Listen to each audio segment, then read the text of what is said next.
রাত প্রায় ২টা বাজে। এসব প্রথমবারের মতো ঘটছিল যখন আমি রাতের এই নিস্তব্ধতায় মামির সাথে তাদের বাড়িতে একা ছিলাম। সেই সময় বাড়িতে লাইট ছিল না, ঠান্ডার মৌসুম ছিল এবং চারদিকে ভয়ানক অন্ধকার ছেয়ে গিয়েছিল। এই অন্ধকারে মামির সুন্দর চেহারা আরও বেশি উজ্জ্বল দেখাচ্ছিল, আর মামি খুব গভীর ঘুমে ঘুমিয়েছিলেন। মামিকে এভাবে শান্তিতে ঘুমাতে দেখে আমার মনে এক ধরনের অনুভূতি তৈরি হলো। লোকে বলে, যখন রাত অন্ধকার হয় তখন মানুষ নিজের মনকে নিয়ন্ত্রণ করতে পারে না, এবং আমার সাথেও ঠিক এমনই কিছু ঘটছিল। সেই দিনই আমি প্রথমবারের মতো মামির একাকিত্ব কাটাতে সাহায্য করি। আমার নাম আলোক, আমার মামির নাম কোমল। আমার থেকে মাত্র ৮ বছরের বড় ছিলেন। আমার মামি অত্যন্ত সুন্দর এবং আকর্ষণীয় ছিলেন। মামা মামির বিয়ে হয়েছিল মাত্র ৩ মাস আগে। আমার মামা প্রায়শই বাইরে থাকতেন, আর তখন থেকেই মামি তাদের বাড়িতে একদম একা থাকতেন। ছোটখাটো বিষয়েও তিনি প্রায়শই চিন্তিত হয়ে পড়তেন, আর যখনই মামি আমাকে কল করতেন আমি সুযোগের সন্ধানে ছুটে যেতাম, কারণ আমার মামি কথা শোনা আর তার কাজের পর্যবেক্ষণ করা আমার ভালো লাগত। আজও যখন আমি স্কুল থেকে ফিরে দেখলাম যে মামি বাড়িতে এসেছেন এবং মামির চেহারা বেশ চিন্তিত দেখাচ্ছিল, আমি মামিকে জিজ্ঞাসা করলাম, কি হয়েছে মামি? তখন মামি চিন্তিত হয়ে বললেন, সকাল থেকে বাড়িতে লাইট নেই, কারণ সময় মতো লাইটের বিল জমা দেওয়া হয়নি, তাই লাইনের সংযোগ কেটে দেওয়া হয়েছে। এ কথা বলতে বলতে মামির চোখে একদম জল চলে এলো। আমি মামিকে জিজ্ঞাসা করলাম, আপনি লাইটের বিল জমা কেন করাননি? মামি বললেন, আলোক, তুমি তো জানো যে তোমার অজয় মামা প্রায়শই শহরে থাকেন। আমি এখানে একদম একা থাকি এবং পুরো বাড়ি একা কিভাবে সামলাই।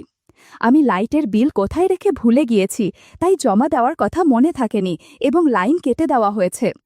মামির কথা শুনে আমি মামিকে সান্ত্বনা দিলাম এবং বললাম, মামি, আপনি আমার সাথে চলুন, আমি আপনার লাইট বিল জমা দেওয়ার কোনো উপায় বের করে দেব, তাহলে আপনার বাড়িতে লাইটও চলে আসবে। এসব শুনে মামি খুব খুশি হয়ে গেলেন এবং আমি ক্ষুধার্ত তৃষ্ণার্ত অবস্থায় মামির সাথে বেরিয়ে পড়লাম। আমি কোনো না কোনোভাবে মামির লাইট বিল জমা করে দিলাম। এরপর ফেরার পথে মামি তাদের বাড়িতে নিয়ে গেলেন। রাত বেশ গভীর হয়ে যাচ্ছিল এবং চারদিকে অন্ধকার ছড়িয়ে পড়ছিল, আর তখনও লাইট আসেনি। যখন আমরা বাড়িতে ঢুকলাম তখন আমরা কিছুই দেখতে পাচ্ছিলাম না। আমি তাড়াতাড়ি আমার ফোনের ফ্ল্যাশলাইট জ্বালালাম এবং অন্ধকারে হঠাৎই আমার নজর মামির দিকে পড়ল। তখনই আমার মনে একটি চিন্তা এলো। আমি মামিকে বললাম, আপনি বেডরুমে গিয়ে বসুন, আমি দেখি বিদ্যুতের জন্য কোনো ব্যবস্থা করতে পারি কিনা। মামি বললেন, আলোক, আমার অন্ধকারে খুব ভয় লাগে, তাই তো তোমাকে আমার সাথে নিয়ে এসেছি। মামির কথা শুনে আমি খুব স্নেহের সাথে মামি মাথায় হাত রাখলাম এবং বললাম, মামি, আপনি ভয় পাবেন না, এখন আপনি আপনার বাড়িতে একা নন। আমি মামি হাত ধরে তাদের বিছানায় বসিয়ে দিলাম এবং মামিকে বললাম, আমি কিছুক্ষণের মধ্যে ফিরে আসছি, আপনি খুব আরামে বসুন। আমি যখন রুম থেকে বেরোতে যাচ্ছিলাম তখন মামি অন্ধকারে ভয়ে আমার হাত একদম শক্ত করে ধরে ফেললেন আর হাউমাউ করে কাঁদতে লাগলেন। আমি মামিকে সান্ত্বনা দিলাম। কিছুক্ষণের মধ্যে মামি গভীর ঘুমে চলে গেছেন। মামি সাধারণত বাড়িতে শাড়ি আর হালকা ব্লাউজ পরে থাকে আর রাতে নাইটি পরে ঘুমায়, কিন্তু আজকে নাইটি পরেনি। নাইটি পরলে অনেক ভালো হতো। আজ হালকা সবুজ রঙের শাড়ি পরেছে। শাড়িতে ঘুমান্ত মামি দেখতে পরীর মতো লাগছিল। তাকে দেখে আমার অদ্ভুত অনুভূতি হচ্ছিল। আমি যত দ্রুত সম্ভব আমার উদ্দেশ্য সাধন করতে চাচ্ছিলাম। যেমন কথা তেমন কাজ। এই অন্ধকার ঘরে সেদিন রাতে অনেক কাজ করেছি। মামি গভীর ঘুমে থাকাই টের পেলেন না কিছুই। আমার জন্য বেশ সুবিধাই হয়েছিল। বন্ধুরা, ইউটিউবের কড়া নিয়মের কারণে এসব ঘটনা সরাসরি বলা যাচ্ছে না। তোমরা কমেন্টে দেয়া লিঙ্ক থেকে আমার ওয়েবসাইট ভিজিট করো, সেখানে একদম খোলামেলা গল্প দেয়া আছে। সকালে ঘুম ভাঙতেই আমি নিজেকে খুব ক্লান্ত অনুভব করছিলাম। দেখলাম কোমল মামি উঠে গেছেন আর খুব রেগে আমার দিকে তাকিয়ে আছেন। আমি জিজ্ঞেস করলাম, কি হয়েছে মামি?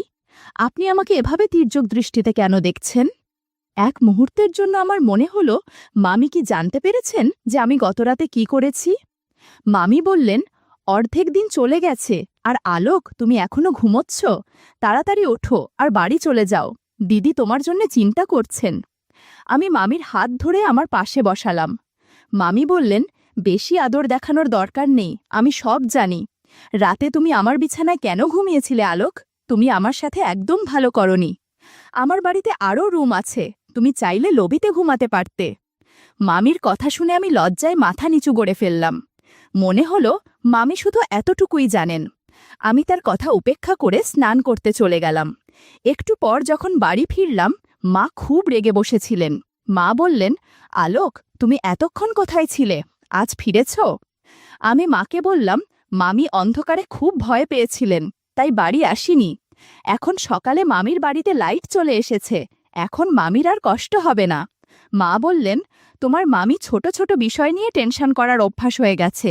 এই অভ্যাস কবে ছাড়বে কে জানে। মা মামির আচরণে খুব অভিযোগ করছিল, আর আমি মায়ের কথা শুনে শুধু মাথা নাড়ছিলাম। এমনি করে 3 দিন কেটে গেল, আর আমার আবার মামি বাড়ি যাওয়ার কোনো উপায় হচ্ছিল না। আমার মন খুব খারাপ ছিল যে কিভাবে মামির বাড়ি যাব। 3 দিন পর যখন আমি বন্ধুদের বাড়ি থেকে ফিরছিলাম, দেখলাম মা চিকেন বানাচ্ছেন। আমি ইচ্ছে করে মায়ের সামনে বললাম, মামি চিকেন খেতে খুব পছন্দ করে। এ কথা শুনে তারও একটু দয়া হলো যে মামি তো চিকেনের দেওয়ানা। মা বলে উঠলেন, মামি বাড়ি তেমন দূরে নয়, গাড়ি নিয়ে যাও, 1 মিনিটও লাগবে না, আর তোমার মামিকে দিয়ে আসো। আমি আমার সুযোগের সন্ধানে ছিলাম। ইচ্ছে করে একটু অনিচ্ছা দেখিয়ে বললাম, ঠিক আছে মা, আমি মামিকে চিকেন দিয়ে আসি। মা তাড়াতাড়ি টিফিন প্যাক করে দিলেন। আমার মন খুশিতে ভরে গেল। আমি মামি বাড়ি পৌঁছালাম। মামি রান্না করতে যাচ্ছিলেন। চিকেনের টিফিন দেখে তিনি খুব খুশি হলেন, আর আমাকেও খেতে বললেন। আমি সঙ্গে সঙ্গে তার সাথে বসে গেলাম, আর আমরা দুজনে মিলে চিকেন খেলাম। আমি তো আমার বাড়ি ফিরে যাওয়ার কোনো চিন্তাই করছিলাম না। বেশ কিছুক্ষণ পর আমি মোবাইলে গেম খেলা শুরু করলাম। আমি ফোন করে মাকে বলেছিলাম যে কোমল মামি আমাকে জোর করে তার বাড়িতে আটকে রেখেছে, যদিও কোমল মামি আমার সাথে এমন কোনো কথা বলেনি। আমি মামিকে বললাম, আপনি দিন দিন এত চিকন হয়ে যাচ্ছেন, আপনি বেশি করে খাবার পানি খান না কেন? মামি বললেন, রোজ জুস খাওয়ানোর মতো কেউ নেই, তাই হয়তো এরকম হচ্ছে। আমি বললাম, ঠিক আছে, এখন থেকে এই দায়িত্ব আমার। তারপর আমি আনারের জুস এনে নিজে মামিকে দিলাম এবং তাতে এক ধরনের ওষুধ মিশিয়ে দিয়ে দিলাম। মামি আমার দিকে তাকিয়ে বললেন, তোমার মতো ছেলে সবার হওয়া উচিত। তোমার মামা এখানে নেই, কিন্তু তুমি আমার এত খেয়াল রাখো যে এখন আমার আর তেমন সমস্যা হয় না। না হলে আমি বসে বসে ভাবতাম তোমার মামা ছাড়া আমার সময় কিভাবে কাটবে। মামির কথা শুনে আমি হালকা করে হেসে দিলাম।